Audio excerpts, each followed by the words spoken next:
Guys നമ്മൾ ഇന്നിത് വാങ്ങിക്കാൻ പോവുകയാണ്. അപ്പം നമുക്കിത് ഓർഡർ ചെയ്യാം. അപ്പം ഗായ്സ് വന്നിട്ടുണ്ട്.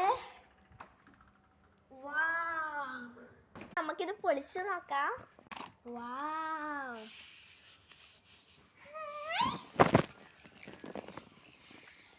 ആ വീഡിയോയിൽ കണ്ട പോലെ നല്ല സ്ക്വിഷിയാണ്.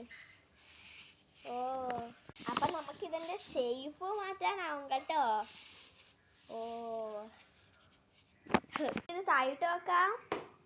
ചമ്മന്തി ആയിട്ടുണ്ട് കേട്ടോ. ഇത് ഷാർജത്തെ ഡേ ടു ഡേ മാർക്കറ്റിൽ റേറ്റ് വരുന്നത് 6 dirhams ആണ് കേട്ടോ. സോറി 6 അല്ല 7 dirhams ആണ് കേട്ടോ. രണ്ടിന്ന് കുത്തുവാണ്. പിമ്പിൾ വന്നിരിക്കുന്നത് നല്ലൊരു സ്ക്വിഷി ടോയും കൂടിയാണ് കേട്ടോ. കുട്ടികൾക്ക് കളിക്കാനും നല്ലതാണ്. അപ്പം നിങ്ങളിത് എന്തായാലും വാങ്ങിച്ചു നോക്കണം. ബൈ.